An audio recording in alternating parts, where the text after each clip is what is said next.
GeM cinemas நேயர்கள் வணக்கம். நான் உங்க விஜய் அபிஷேக். அதாவது இன்னைக்கு வந்து டிசம்பர் 12ஆம் தேதி அப்படின்னு எடுத்துக்கிட்டோம் அப்படின்னாலே இது எந்தெந்த ஒரு நாளோ, அதாவது உலகம் அழியக்கூடிய நாள் அப்படிலாம் சொல்லிட்டு இருந்தாங்க. 12 வந்து உலகம் அழிஞ்சிடும் அப்படிலாம் சொன்னாங்க. அன்னைக்குமே வந்து உலகம் அழிஞ்சாலும் பரவாயில்ல, நாங்க தலைவரை பார்த்துட்டு தான் போவோம் அப்படின்ற மாதிரி எல்லாருமே ரசிகர் பட்டாளமே குமிஞ்சிருக்கிற ஒரே ஆள் யாருன்னு பார்த்தோம் அப்படின்னா ரஜினிகாந்த் அவர்கள். அவர் ரஜினிகாந்த் சொல்றதை விட சூப்பர் ஸ்டார் அப்படின்னு தான் எல்லாருமே சொல்லுவாங்க. அந்த சூப்பர் ஸ்டார்ன்ற பேர் வந்து அவருக்கு எப்படி வந்துச்சு, ஆமா யார் இந்த ரஜினிகாந்த் அப்படின்றதான் இந்த வீடியோவில் நம்ம டீட்டெயிலாக பேச போகிறோம். அது மட்டும் இல்லாமல் ஏன் ஒரு சூப்பர் ஸ்டார்னு பேர் வந்துச்சு அப்படின்றது நீங்கள் தெரிஞ்சுக்கணும் அப்படின்னா இந்த வீடியோ ஃபுல்லாக பாருங்கள். நான் உங்கள் விஜய் அபிஷேக், இது நம்ம ஜெம் டிவி.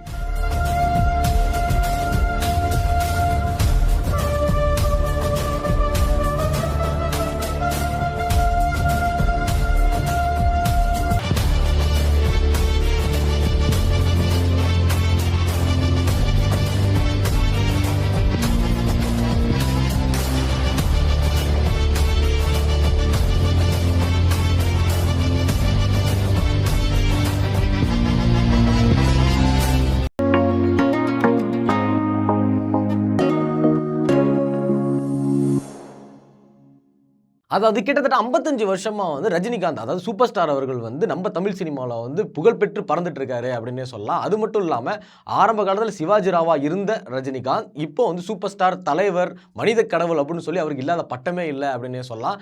அதாவது 1975 தான் அவரோட முதல் என்ட்ரி தமிழ் சினிமாக்குள்ள வந்தது. கே பாலச்சந்தர் இவரோட டைரக்ஷனில் தான் வந்து முதல் முறையாக ரஜினிகாந்த் அவர்கள் வந்து உள்ளே வந்தார் அப்படின்னு சொல்லலாம். இந்த படத்தில் வந்து ஹீரோ வந்து நம்மள கமலஹாசன் சார் தான். அதாவது அபூர்வ ராகங்கள் இந்த படம் எல்லாருமே பார்த்துருப்பீங்க. இந்த படத்தில் வந்து முதல் முறை கேட்டை திறந்து காலடி எடுத்து தமிழ் சினிமாக்குள்ள வச்சார் அப்படின்னு சொல்லலாம். அதாவது ஒரு கருப்பு ஹீரோ, ஒரு கருப்பா இருக்கிற ஒரு ஆளு, பரட்ட தலையோட, ஒரு அழுக்கு கோட்டோட வந்து என்ட்ரி கொடுத்த முதல் ஹீரோ அப்படி இவர் தான் அப்படின்னு சொல்லலாம். ஆனால் அவ அப்பா ஒரு ஹீரோ கிடையாது, அதுக்கப்புறம் தான் ஒரு ஹீரோ. அது முன்னாடி வந்து ஒரு என்ட்ரி ஒன்று கொடுத்து ஒரு கதையை சேஞ்ச் பண்ணுற கேரக்டர் அதில் பண்ணியிருப்பாரு. அதுலேயே வந்து ரஜினிகாந்த் அவர்களை வந்து எல்லாருமே ஏற்றுக்கிட்டாங்களா அப்படின்னு கேட்டாங்கன்னா ஒரு செட் ஆஃப் பீப்புள்ஸ் வந்து ஏற்றுக்கிட்டாங்க, ஒரு செட் ஆஃப் பீப்புள் வந்து ஏற்றுக்கல. அந்த மாதிரி ஒரு மாதிரி கலவையாகவே போயிட்டு இருந்துச்சு. இவர் யார், இவர் புதுசாக இருக்காரு அப்படின்னு சொல்லிட்டு எல்லாருமே பார்க்க ஆரம்பிச்சாங்க, பேச ஆரம்பிச்சாங்க. அதாவது சினிமாவை பொறுத்த வரைக்கும் எல்லாரும் வெள்ளையாக இருக்கிறது தான் ஹீரோ, வெள்ளையாக இருக்கிறது தான் நடிகர்கள் அப்படின்னு சொல்லிட்டு இருந்தாங்க. ஆனால் முதல் முறையாக கருப்பாக இருக்கிறவனும் ஒரு ஹீரோ தான், கருப்பாக இருக்கிறவன் ஒரு நடிகன் தான் அப்படின்னு ப்ரூவ் பண்ணது யாருன்னு பார்த்தீங்க அப்படின்னா ரஜினிகாந்த் அவர்கள் அப்படின்னே சொல்லலாம். அதாவது சிவாஜி ராவ் அப்படின்றது தான் வந்து ரஜினிகாந்தோட உண்மையான பேர். இந்த படத்துக்கு அப்புறம் தான் வந்து அவருக்கு ரஜினிகாந்த் அப்படின்ற ஒரு பேர் வச்சாங்க. அதுக்கப்புறம் ஒரு தெலுங்கு, கன்னடம் அப்படின்னு சொல்லி படம் பண்ணாலும் 3 முடிச்சு அப்படின்ற ஒரு படத்தில் வந்து மறுபடியும் நம்ம தமிழ் சினிமாவுக்குள்ள ஒரு இன்ட்ரோ கொடுக்குறாரு. இந்த படத்தில் வந்து யார் ஹீரோன்னு பார்த்தீங்கன்னா கமலஹாசன் தான் ஹீரோவாக பண்ணுறாரு. இவரும் வந்து ஒரு செகண்ட் ரோல் தான் பண்ணிட்டு இருந்தார். ஆனால் முதல் பார்ட்லேயே, அதாவது ஃபர்ஸ்ட் ஹாஃப்ல இன்டர்வலுக்கு முன்னாடியே வந்து கமலஹாசன் வந்து இறந்துருவார். அதுக்கப்புறம் மூவியை கொண்டு போகிறது எல்லாமே ரஜினிகாந்த் தான். ஃபுல்லாகவே இவர் தான் கொண்டு போயிட்டே இருந்தார். இவர் வில்லனா, ஹீரோவா, இல்லை நடுநிலையானா அப்படின்ற மாதிரி ஒரு கன்ஃபியூஷனாகவே இருக்கும். இதெல்லாம் வந்து எங்கள் ஜென்ரேஷனுக்கு யாருக்குமே தெரியாது. இதே முன்னாடி ஜென்ரேஷனில் இருக்காங்க அப்படின்னா அவங்களுக்கு கண்டிப்பாகவே தெரியும். 3 முடிச்சு அப்படின்ற படமெல்லாம் என்ன மாதிரி ஒரு படம் அப்படின்றது அவங்களுக்கு நல்லா அக்யூரேட்டாகவே தெரியும் அப்படின்னே சொல்லலாம். இதில் வந்து டோட்டலாக வந்து பார்த்தோம் அப்படின்னா ரஜினிகாந்தை வந்து எல்லாருமே மைண்டில் வச்சுக்கிறது, எல்லாருமே இன்னுமே ஞாபகம் வச்சுருக்காங்க அப்படின்றா ஒரு ஸ்டைல் தான். அதாவது ஒரு சின்ன ரோல் பண்ணாருமே அவர் ஸ்டைலை வச்சு ஒரு பயங்கரமாக ஒரு மாஸ்க் ஆடிட்டு போயிடுவார் அப்படின்னு சொல்லலாம். அதாவது ஒரு படத்தில் வந்து கமலஹாசன், ரஜினி இவங்க 2 பேரும் வந்து படி ஏறி வரணும், இதுதான் சீனு. கமலஹாசன் வந்து நார்மலாக படி ஏறி வந்துட்டார். ஆனால் ரஜினி அந்த இடத்துல, அதாவது சொல்லுவாங்கள்ல கிடைக்கிற கேப்லலாம் வண்டியை போட்டணும் அப்படின்ற மாதிரி, நம்ம ரஜினிகாந்த் வந்து சைக்கிள் டயர் போய் நிப்பாட்டுற இடம் தான் கூட அங்கேயே வண்டியை போட்டுருவார் போல். அதாவது நார்மலாக படி ஏறி வரணும், அதான் சீனு. ஆனால் ரஜினி என்ன பண்ணார் அப்படின்னா அவர் பீடி எடுத்து அப்படி போட்டு அப்படியே பற்ற வச்சு அதே ஸ்டைலோட அவரோட வாக்கு ஒன்று போட்டு அந்த இடத்துல வந்து எல்லா ரசிகளையும் கவர்ந்துட்டார் அப்படின்னு சொல்லலாம். அதாவது ஹீரோ இருக்காரு, பக்கத்தில் இன்னொரு கேரக்டர் வருது அப்படின்னா ஹீரோவோட பக்கத்தில் இருக்கிற கேரக்டர் வந்து ரொம்பவே ஸ்ட்ராங்காக இருக்காங்க, ரொம்ப ஸ்டைலாக இருக்காங்க அப்படின்னா எல்லாருமே வந்து அவங்கள தான் பார்ப்பாங்க அப்படின்ற விஷயம் நமக்கு தெரியும். அதுக்கப்புறம் பார்த்தீங்கன்னா அவர்கள் அப்படின்ற ஒரு படத்தில் ஆரம்பிச்சு சின்ன கேரக்டரில் வந்து நெகட்டிவ் ரோல் தான் வந்து நிறையவே பண்ணாரு அப்படின்னே சொல்லலாம். அதுக்கப்புறம் பூவெல்லாம் ஒரு கேள்விக்குறி அப்படின்ற படத்தில் தான் முதல் முறையா ரஜினிகாந்த் அவர்கள் வந்து நல்ல கேரக்டர், அதாவது நல்லவனா, வில்லனா இல்லாம நல்லவனா வந்து நடிச்ச ஒரே ஒரு படம் வந்து அந்த படம் தான், முதல் படம் அப்படின்னே சொல்லலாம். அது வரைக்குமே வந்து தமிழ் சினிமாவில் வில்லன்னா யாரா அப்படின்னா ரஜினி அப்படின்னு தான் சொல்லுவாங்கன்னு நினைக்கிறேன். ஏன் அப்படின்னா டோட்டலாக பண்ணது எல்லாமே நெகட்டிவ் கேரக்டர், ஃபுல்லாகவே நெகட்டிவ் கேரக்டரில் தான் இவரோட கேரக்டர் எல்லாருமே மூவ் ஆகிட்டு இருக்கு. இவனால வந்து இந்த சைடு கேரக்டர், இந்த பின்னாடி நிற்கிறது, வந்துட்டு போகிற கேரக்டர், இந்த மாதிரி பண்ணிட்டு இருந்த நம்மளோட ரஜினிகாந்த் அதுக்கப்புறம் பரட்டையா வந்து தமிழ் சினிமாவில் உருவெடுக்கிறாரு. என்னது பரட்டையா? பரட்டை தான். அதாவது 16 வயது நிலை அப்படின்ற ஒரு படத்தில் வந்து பாரதிராஜோட டைரக்ஷனில் இந்த படம் வந்து வெளியே வந்திருக்கு. இந்த படத்தில் முதல்ல பரட்டை அப்படின்ற ஒரு கேரக்டரில் வந்து ரஜினிகாந்த் வந்து உள்ள வராரு. இந்த படத்தில் ஆஸ் யூஷுவல் ஹீரோ வந்து யாருன்னு பார்த்தீங்கன்னா கமலஹாசன் அவர்கள். இந்த படத்தில் வந்து ரொம்ப உடம்பு வருத்திக்கிட்டு கஷ்டப்பட்டு நடிச்சிருப்பாரு 16 வயது நிலை படத்தில். அதே படத்தில் வந்து சட்டையே போடாமல் ஒரு மரத்தடியில் உட்காந்தோமா, போயிட்டு வர பிள்ளைங்களை கேலி பண்ணோமா, பீடி எடுத்து பற்ற வச்சோமா, 4 பேருக்கு இழுத்து போட்டு சாத்தினோமா, அதுக்கப்புறமா வந்து ஒரு ப்ளே பாய், அதாவது இந்த ஊர்லலாம் வந்து மைனர் குஞ்சு அப்படின்னு சொல்லுவாங்கல்ல, மைனர் குஞ்சுன்றது வேற குஞ்சு கிடையாது. அதாவது அந்த ஊர்லலாம் சொல்லுவாங்க, அதாவது ப்ளே பாய் மாதிரி இருக்கிறவங்க எல்லாரும் மைனர் குஞ்சுன்னு சொல்லுவாங்க. அந்த மாதிரி படம் ஃபுல்லாகவே மைனர் குஞ்சியாகவே வளம் வந்திருப்பாரு அப்படின்னு சொல்லலாம். அந்த மாதிரி ஒரு வில்லனிசம் வந்து யாராலையுமே கொடுக்க முடியாது. 3 முடிச்சோட அந்த டைட்டில் கார்டே பார்த்தீங்க அப்படின்னா, இங்கிட்டு வந்து ஒருத்தர் துணி துவைப்பாங்க, ஹீரோ துணி துவைப்பாரு கமலஹாசன். இந்த சைடு ஹீரோயின் வந்து துணி துவைப்பாங்க. 2 பேருக்கும் வந்து இங்கிட்டு இங்கிட்டு ஒரு ஷாட், இங்கிட்டு ஒரு ஷாட் இருக்கும். டக்குன்னு வந்து ரஜினிகாந்த் நடுவுல நிப்பாரு. அப்படியே வந்து 3 முடிச்சு அப்படின்னு சொல்லிட்டு வரும். அந்த அந்த இதே சூப்பரா இருக்கும். அதே மாரி இந்த பரட்டை அப்படின்ற ஒரு கேரக்டர் வந்து எல்லாருக்குமே புடிச்சு போச்சு அப்படின்னு சொல்லலாம். அதான் வில்லனிசம். என்னடா அந்த மனுஷன் இந்த மாரி வில்லனா இருக்கானே அப்படின்ற மாரி எல்லாருமே வந்து இந்த வில்லனிசம் பேச ஆரம்பிச்சுட்டாங்க. பொதுவாவே கமலஹாசன் ஹீரோவாவும், ரஜினிகாந்த் வில்லனாவும் நடிச்சிட்டு இருக்கிறப்ப பார்த்துட்டு என்ன சொல்லிட்டாங்க அப்படின்னா, இவங்க வந்து ஒரு சிங்கம் புலி போல இருக்காங்க அப்படின்னு சொல்லி இவங்க 2 பேருக்குமே ஒரு செட் ஆஃப் ஃபேன்ஸ் ரெடி ஆயிட்டாங்க. கமலஹாசன் ஹீரோ பண்ணா, ரஜினிகாந்த் வில்லன். படம் வந்து பட்டாசா இருக்கும், பயங்கரமா இருக்கும் அப்படின்ற மாரி. நம்ம ரஜினிகாந்த ஃபுல்லாவே வந்து villain villain villain villain villain இந்த மாதிரி ஒரு வில்லனிசம் வந்து பார்க்கவே முடியாது அப்படின்ற மாதிரி டோட்டலா ஒரு வில்லனாகவே பார்த்துட்டு இருந்தாங்க. டைரக்டர் கலைஞானம் வந்து விஜயகுமார் வச்சு 6 புஷ்பங்கள் அப்படின்ற ஒரு படம் வந்து பண்ணியிருக்காரு. அந்த படத்துல வந்து பாத்தீங்க அப்படின்னா ரஜினிகாந்த் வந்து ஒரு பஸ் டிரைவரா வந்து நடிச்சிருப்பாரு. ஆனா முன்னாடியே நமக்கு தெரியும் ரஜினிகாந்த் அவர் வந்து பஸ் கண்டக்டர் அப்படின்னு சொல்லி, அதாவது அது ஹேர் ஸ்டைலோட அப்படி தலையை தூக்கி விட்டு உள்ள போய் டிக்கெட் டிக்கெட் டிக்கெட் டிக்கெட் அப்படின்னா மாசா இருக்கும் அப்படின்னு சொல்லுவாரு. அதே படத்துல வந்து அவர் வந்து பஸ் டிரைவரா நடிச்சிருப்பாரு. பஸ் டிரைவரா நினைச்சா ஸ்டேரிங் போட்டு சுத்தணும்ல, அவர் சுத்தம் மட்டும் செய்யல, அந்த இடத்துல ஒரு ஸ்டைல் வந்து போட்டு காட்டியிருக்காரு. அதுலேயே வந்து கலைஞானம் வந்து ரொம்பவே வந்து அடிக்ட் ஆயிட்டாரு அப்படின்னு சொல்லலாம். என்னடா அந்த மனுஷன் இந்த மாதிரி ஒரு ஸ்டைலாக இருக்கானே அப்படின்ற மாதிரி டோட்டலாக அடிக்ட் ஆயிட்டாரு அப்படின்னு சொல்லலாம். அந்த படத்துக்கு ஏற்ற மாதிரி அடுத்ததாக கலைஞானம் பண்ணக்கூடிய டேரக்ஷனில் வந்து நான் வந்து ரஜினி அவரை தான் நடிக்க வைப்பேன் அப்படின்னு சொல்லி அவர் 2 காலில் நின்றுருக்காரு. 1 காலில் நின்னாரு அப்படின்னு நான் சொன்னேன் அப்படின்னா ஒரு காலான்னு கேட்பீங்க, அவர் 2 கால், அதனால 2 காலாலே நின்றுருக்காரு. இந்த மாதிரி நான் பண்ண ரஜினியை வச்சு தான் பண்ணுவேன் அப்படின்னு. அந்த படத்தோட பேர் தான் வந்து பைரவி அப்படின்னு சொல்லுவார். அதாவது ரஜினிகாந்த் நடித்த முதல் ஹீரோவாக நடித்த படம் வந்து பைரவி. இந்த படத்தை வந்து கலைஞானம் அவர்கள் வந்து நீங்கள் தான் பண்ணணும் ரஜினி சார் அப்படின்னு சொன்னதுக்கு வந்து அவர் வந்து ஒத்துக்க மாட்டேன் அப்படின்னு சொல்லிட்டாரு. ஏன் அப்படின்னா இவனால மக்கள் வந்து என்னை வந்து வில்லனாகவே பார்த்துட்டாங்க, இப்போ ஹீரோவை பார்த்தாங்க அப்படின்னா எப்படிங்க ஏற்றுக்குவாங்க? என்னைய நான் பொறுத்த வரைக்கும் அவனுக்கு வந்து ஒரு ரவுடி, நான் வந்து ஒரு பொறுக்கி, நான் வந்து ஒரு வில்லன் கெட்டவன் அப்படின்ற மாதிரி ஒரு மைண்ட் செட்லேயே அவங்க எல்லாருக்குமே இருக்காங்க. ஆனால் ஹீரோவை நடிச்ச வந்து ஏற்றுக்க மாட்டாங்க அப்படின்னு சொல்லி, அதாவது ரஜினி அவர்களே வந்து தவிர்த்திருக்காரு. வேணாங்க, என்னை மன்னிச்சிருங்க, விட்டுருங்க, நான் ஹீரோவாக பண்ணலை அப்படின்னு. ஆனாலும் தொடர்ந்து அவர் வற்புறுத்திக்கிட்டே இருந்திருக்காரு. நீங்கள் தான் பண்ணணும், நீங்கள் தான் பண்ணணும் வற்புறுத்திட்டே இருந்ததுக்கப்புறம் ஓகே என்னதான் பண்ணால் அந்த ஆள் விடுவார், சரி ஓகே நான் வாங்குற சம்பளத்தை விட 5 மடங்கு நீங்கள் அதிகமாக தரணும் அப்படின்னு சொன்னதுக்கு அப்புறமாவது இவர் விடுவார் அப்படின்னு பார்த்தா 5 மடங்கு தானே நான் கொடுத்துட்றேன் அப்படின்ற மாதிரி தன்னோட பொண்டாட்டியோட நகையை அடமானம் வச்சு ஒரே பேமெண்ட்டாக, அதாவது சிங்கிள் பேமெண்ட்டாகவே அவருக்கு வந்து அந்த சம்பளத்தை வந்து கொடுத்துருக்காரு. அந்த படம் வந்து ஹிட் ஆகும் இல்லை ஃப்ளாப் ஆகும், என்ன ஆக போகுதுன்னு தெரியல அப்படின்ற சந்தேகத்தில் இருந்த எல்லாருக்குமே அது வந்து ஒரு பெரிய ஒரு மகிழ்ச்சியை கொடுத்துச்சு அப்படின்னு சொல்லலாம்.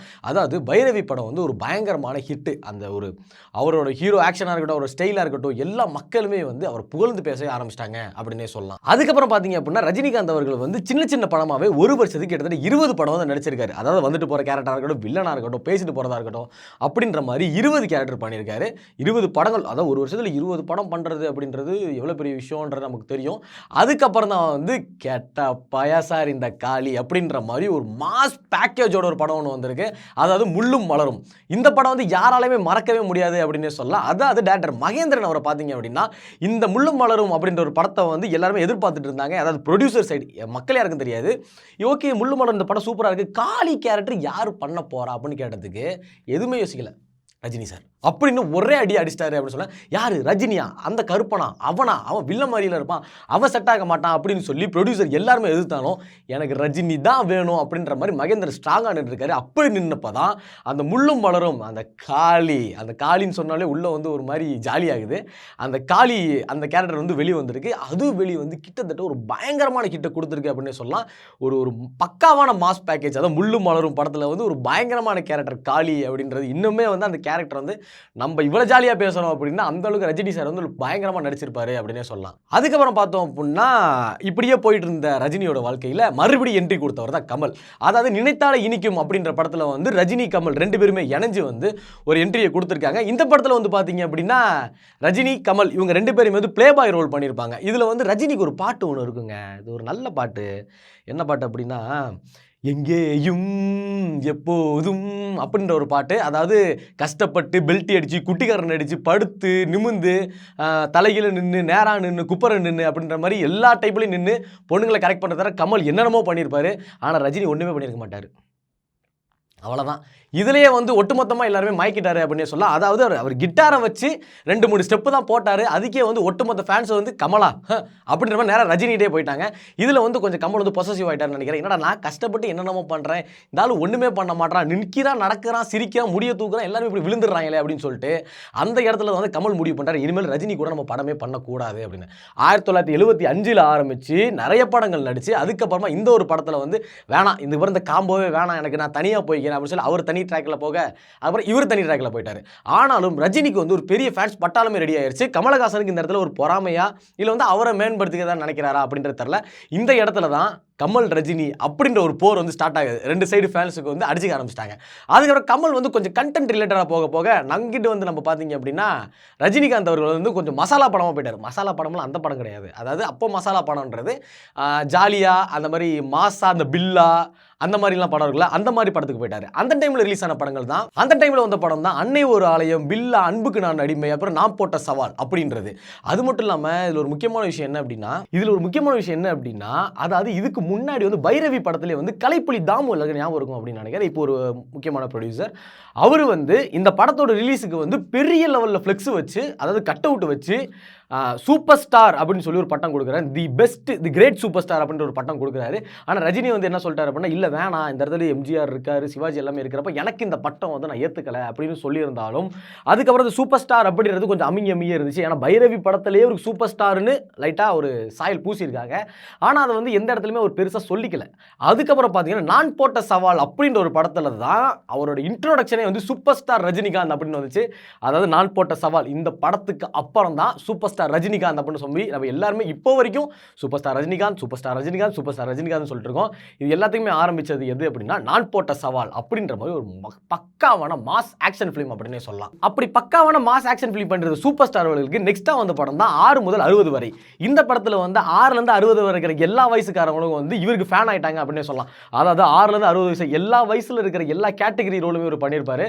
அது மட்டும் இல்லாம அமைதி அந்த ஒரு ஷட்டிலா ஒரு மாஸா பண்ணிட்டு இருக்கிறப்போ ஒரு மாதிரி ஷட்டிலா பண்ணாரு அப்படின்னா எல்லாருமே மயங்கிடுவாங்க அப்படின்னு சொல்லலாம். அந்த இடத்துல அவரோட நடிப்பு திறமை வந்து பயங்கரமா கொடுத்திருந்தாரு.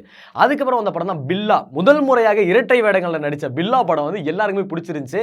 அந்த பில்லா படத்தை பார்த்து எல்லாருமே வந்து மிரண்டாங்க அப்படின்னே சொல்லலாம். அதாவது இப்போ வந்து அதை ரீக்ரியேட் பண்ற அளவுக்கு இருக்கு அப்படின்னா அதுக்கு ஒரு ஆரம்ப புள்ளி வச்சது ரஜினிகாந்த் அவர் தான். அவரோட ஆட்டிடியூடாக இருக்கட்டும், அவரோட மாஸாக இருக்கட்டும், அவரோட நடையர், அதாவது சொல்லுவாங்கள்ல என் தலைவன் எது பண்ணாலும் மாசு அப்படின்ற மாதிரி அவர் எது பண்ணாலும் மாசுன்ற மாதிரி தான் பில்லா படத்தில் வந்து எது பண்ணியிருந்தாலும் மாசாவே இருந்துச்சு. அதுக்கப்புறம் வந்து இந்த மாதிரி டபுள் கேரக்டர் ரோல் வந்து நிறையவே பண்ணிட்டு இருந்தார். அதுக்கப்புறம் மறுபடியும் மகேந்திரன் அவரோட இணைஞ்ச படம் தான் ஜானி. இந்த படத்தில் வந்து டபுள் ஆக்ஷன் ரோல் தான் பண்ணியிருந்தாரு. அதுலேயே வந்து அவரோட லவ் சீன் எல்லாமே பக்காவ பேக்கேஜாகவே இருக்கும். சும்மா வந்து எப்படி சொல்கிறது, ஒரு கருப்பாக இருக்கிறவன் லவ்வெல்லாம் பண்ணுறானா, அப்போ நம்மளும் லவ்வெல்லாம் பண்ணுறாமே அப்படின்ற மாதிரி எல்லாருக்குமே ஐடியா கொடுத்தது வந்து எனக்கு தெரிஞ்சு ரஜினி சாராக தான் இருப்பார் அப்படின்னு நினைக்கிறேன். அதுக்கப்புறம் தான் டபுள் ஆக்ஷன் ரோலில் வந்த படம் வந்து நெட்ரிகன்.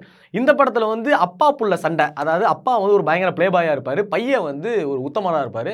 அப்பா பிளே பாய், பையன் உத்தமன். அப்பா பண்ணுற தப்பு எல்லாமே தட்டி கேட்கறதா இவரோட வேலை. இந்த 2 படத்துக்கு இடையில வந்து ஜல்லிக்கட்டுக்கே பேர் போன ஒரு பாடல் ஒன்று இருக்கும். அந்த பாடல் வழியாக வந்தது தான் முரட்டுக்காலை அப்படின்ற ஒரு படம். இந்த படமே வந்து முதல் முறையாக இவர் வந்து அதாவது நாட்டுப்புறம், அதாவது ஊர் நாட்டு சைடு போகிற மாதிரி ஒரு பக்க விவசாயம் நடித்த படம். இந்த படம் வந்து ஹிட் ஆகுமா அப்படின்னு நினச்சிட்டு இருந்த அவருக்கு இந்த படமும் ஹிட் ஆகுண்டா அப்படின்றத வந்து காட்டின படம் தான் முரட்டுக்காலை. இந்த படமும் வந்து ஒரு பயங்கரமாக ஒரு பேக்கேஜாகவே கொடுத்துருந்தாங்க. ஒரு சூப்பரான ஒரு படமாக இருந்துச்சு. அதாவது எந்த ஒரு சேஞ்சாக இருந்தாலும் முன்னாடி சீருது மயிலக்கால, பின்னாடி போகுது மச்சக்கால அப்படின்ற மாதிரி ஒரு பயங்கர பாடலாக இருக்கட்டும், நடிப்பாக இருக்கட்டும், ஆக்ஷனாக இருக்கட்டும், ஃபைட்டாக இருக்கட்டும், எல்லாமே வந்து நான் சொல்லவா வேணும், எல்லாருமே ரஜினி பற்றி எல்லாமே தெரிஞ்சிருக்கும். இருந்தாலும் நான் சொல்கிறேன், அதாவது முரட்டுக்காலை படத்தில் வந்து இன்னொரு அப்டேட்டாகவே இருக்கும். அது மட்டும் இல்லாமல் ட்ரிபிள் கேரக்டரில் ஒன்று பண்ணியிருந்தாரு. டபுள் ஆக்ஷன் போயாச்சு, ஓகே எல்லா ஆக்ஷன் பண்ணியாச்சு, பட் ட்ரிபிள் ஆக்ஷனில் பண்ணோம் அப்படின்னா அலெக்ஸ் பாண்டியன் அப்படின்ற ஒரு படம். கண்ணா நீ எல்லாருக்கும் தீப்பெட்டியில் வந்து 2 பக்கம் உரசினா தான் தீப்பிடிக்கும், ஆனால் இந்த அலெக்ஸ் பாண்டியனுக்கு எந்த பக்கம் உரசினாலும் தீப்பிடிக்கும் அப்படின்ற மாதிரி நான் பேசினா மொக்கையாக தான் இருக்கும், ரஜினி பேசினா சூப்பராக இருக்கும் சரியா அப்படின்ற மாதிரி அலெக்ஸ் பாண்டியனில் வந்து அவர் பேசின ஒரு டைலாக்குமே இன்றைக்குமே எல்லார் மனசுலையும் மத்தியில் நிற்கிது அப்படின்றதான் உண்மை.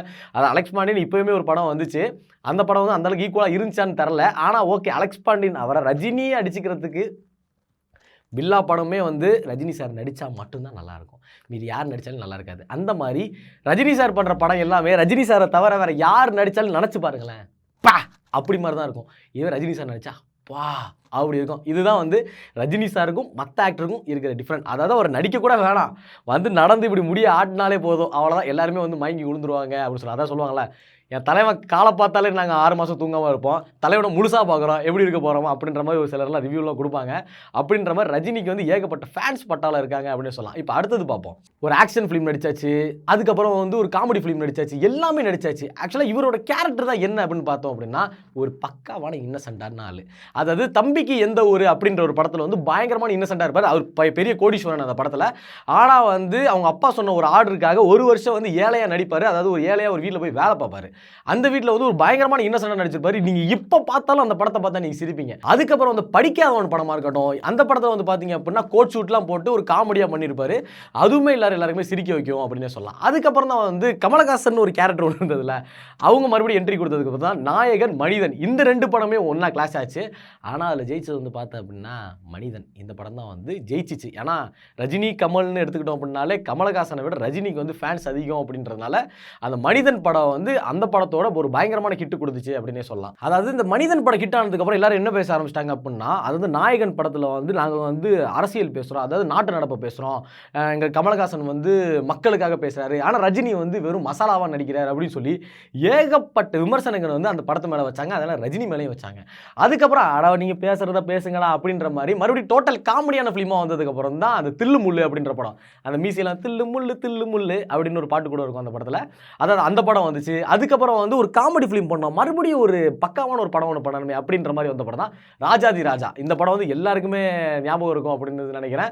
இந்த படத்தில் வந்து டபுள் ஆக்ஷனில் பண்ணியிருப்பாரு. ஒருத்தர் வந்து கொலை பண்ணிட்டாருன்னு சொல்லி ஒரு ரஜினி வந்து போலீஸ் பிடிக்க வர பார்க்கும், ஆனால் மாற்றி இன்னசென்ட்டாக இருக்கிற ரஜினி வந்து பிடிச்சிட்டு போயிடுவாங்க.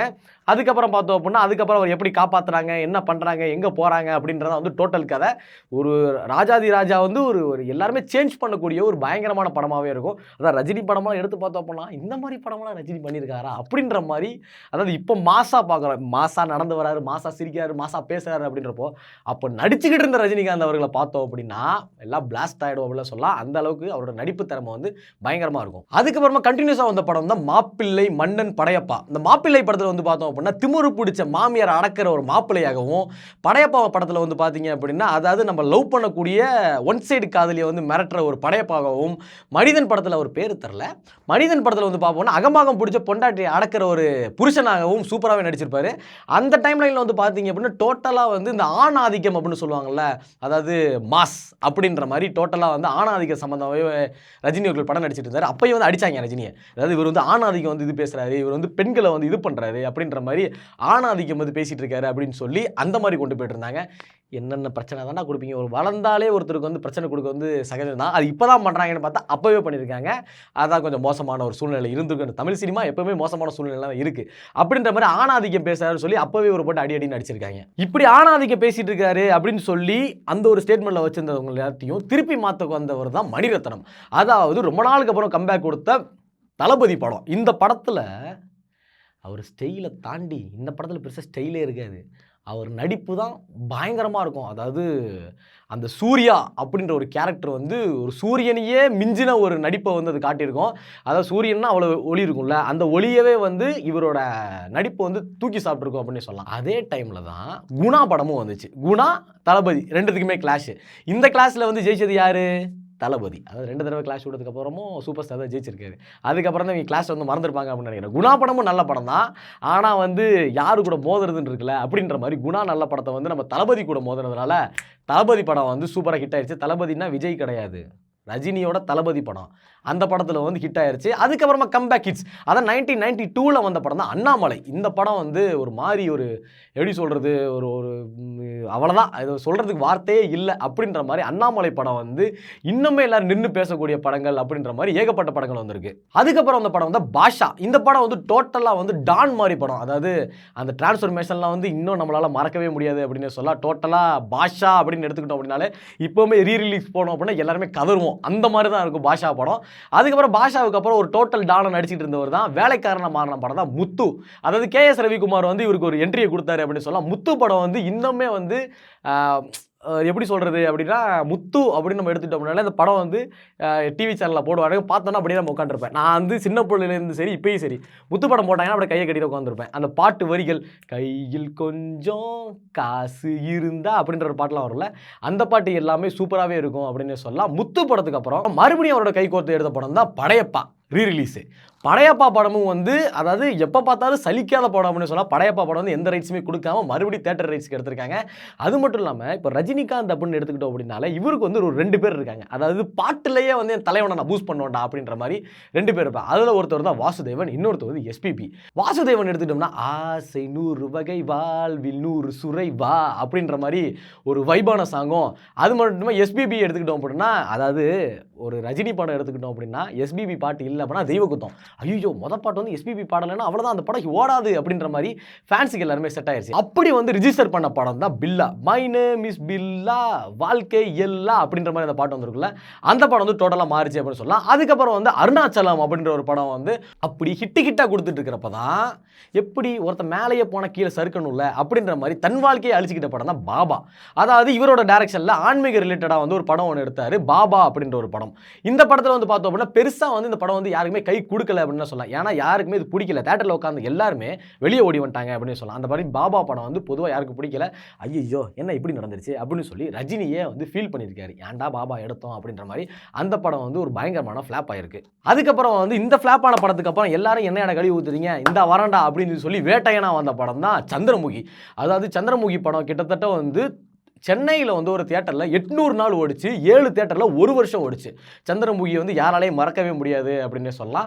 அதுக்கப்புறம் வந்து முதல்வன் படத்துலேருந்து எஸ்கேப் ஆகி ஓடிக்கிட்டு இருந்த சங்கர் அவர்கள் வந்து பிடிச்சி தூக்கி போட்டார், வா படம் பண்ணு எனக்கு அப்படின்னு வந்த படம் தான் சிவாஜி த பாஸ். அந்த படமும் வந்து படத்துக்கு செலவு பண்ணாங்களோ இல்லையோ பாட்டுக்கு வந்து பயங்கரமாக செலவு பண்ணாங்க. அந்த படமும் வந்து ஒரு பயங்கரமான கிட்ட கொடுத்துச்சு அப்படின்னு சொல்லலாம். அதுக்கப்புறம் தூக்கி அப்படியே எந்திரனுக்கு போட்டு விட்டாச்சு அவரை. எந்திரனால் லேட்டாக தான் வந்துச்சு, அவர் சங்கரை பற்றி பேசுறதுனால எப்போயே சொல்லிடுறேன். அதாவது எந்திரன் படம் வந்துச்சு, எந்திரன் படமும் வந்து ஒரு பயங்கரமான கை கொடுத்துச்சு அப்படின்னு சொல்லலாம்.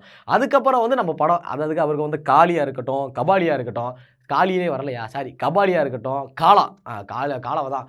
இதுக்கப்புறம் வந்து என்ட்ரி கொடுத்தவர் தான் ரஜினிக்காக. அதாவது கேஎஸ் ரவிக்குமாருக்கு அப்புறம் மறுபடியும் ரஜினி அவர்களுக்கு வந்து 2 படமாக தொடர்ந்து பண்ணது வந்து யாருன்னு பார்த்தீங்க அப்படின்னா, அதாவது பா ரஞ்சித். முதல்ல வந்து கபாலி அப்படின்ற ஒரு படம், இந்த படத்தோட ட்ரெய்லர் வந்ததுக்கப்புறம் நெருப்புடா நெருங்குடா பார்ப்போம் அப்படின்னு சொல்லி ஜெயிலேருந்து வெளில வருவார்ல, அந்த சீனுக்கு மட்டுமே எல்லா தொண்டை கிழிஞ்சிருச்சு அப்படின்னே சொல்லலாம். அதாவது அவரோட என்ட்ரிக்கு வந்து எல்லா தொண்டை கிழிஞ்சிருச்சு அப்படின்னு சொல்லலாம். அதாவது முக்கியமான விஷயம் எதை பற்றி பேசணும்னு நினச்சேன் அப்படின்னா, 1992 அண்ணாமலை படம் வந்துச்சுன்னு சொன்னல, அந்த படத்தில் தான் படம் ஆக்சுவலாக போய்கிட்டே இருக்குது. திடீர்னு பார்த்தா என்ட்ரி சீன் வைக்கிறாங்க. அதாவது ரஜினி ஒரு டைட்டில் கார்டு, அந்த இப்போ வரைக்குமே அந்த ஒரு புள்ளியாக வரும் தெரியுமா, ப்ளூ கலர் புள்ளியா, ஹேய் ஹேய் ஹேய் ஹேய் அப்படின்னு சொல்லி சூப்பர் ஸ்டார் ரஜினிகாந்த் அப்படின்னு சொல்லி வரும்ல, ரஜினின்னு வரும், அப்படி வரும்ல.